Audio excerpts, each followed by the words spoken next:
পেতে দাঁড়িয়ে আছে। লিখেছেন কবি দীপ্র হাসান। আবৃত্তি করছি আমি এসআই শাহিন।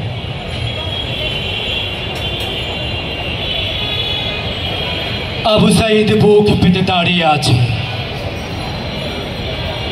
ধর্মযুদ্ধ নয়, নয় কারবালার ময়দান। প্রতিপক্ষের হায়নারা শত্রু দেশের জল্লাদ নয়, নয় ইবলিসের সন্তান। তবু তাদের বন্দুক থেকে মুহুর্মুহ বেরিয়ে আসা মৃত্যুদূত থামাতে বুক পেতে দাঁড়িয়ে গেল আবু সাইদ। ৭১-এর শত্রু পাকিস্তানের হাতে নেই মলোটভ ককটেল। দেখো খালি হাতে মাতাল পিশাচের সামনে একা বুক পেতে দাঁড়িয়ে আছে আবু সাইদ।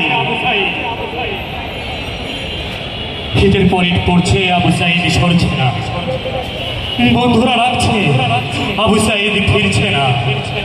গুলির পর গুলি ছুটছে নিজ দেশের উন্মাদ পুলিশ। তবু কি এত দুর্মর প্রত্যয়ে দুই হাত দুই দিকে বাড়িয়ে জগতের সকল কষ্ট ধারণ করবে বলে চীনের প্রাচীরের মতো দাঁড়িয়ে আছে ছেলেটা। একটি বুলেট সহসা কাঁপিয়ে দিয়ে গেল। পড়ে উঠল আবু সাইদ। ও কি সরে যাবে? ও কি সরে যাবে? ফিরাউনের সন্তানরা কি জানে সাহসের কদর? তুই সরে যা আবু সাইদ, তোর বোন কাঁদছে। তুই ফিরে যা আবু সাইদ, তোর মা ডাকছে।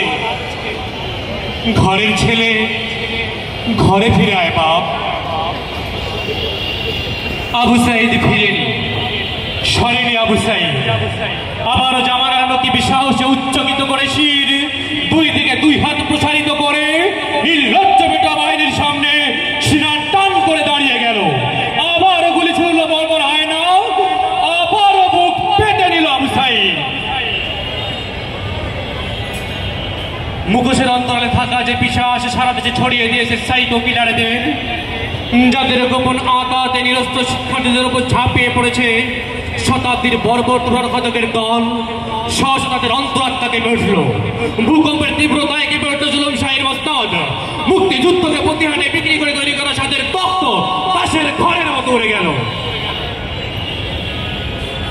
বুলেটের সামনে দাঁড়িয়ে আবু সাইদরা বলে গেল, বিভাজনের নামে একদলকে কুকুর বলে অন্য দলের আশীর্বাদে জুলুম করার দিন শেষ। হে মাননীয় প্লিজ, এখানে সবাই মানুষ। তবু যদি তুমি স্বৈরাচার আজ মুক্তিযোদ্ধা হও, তাহলে রাজাকারী হোক আমার আত্মপরিচয়ের শেষ দলিল। ধন্যবাদ।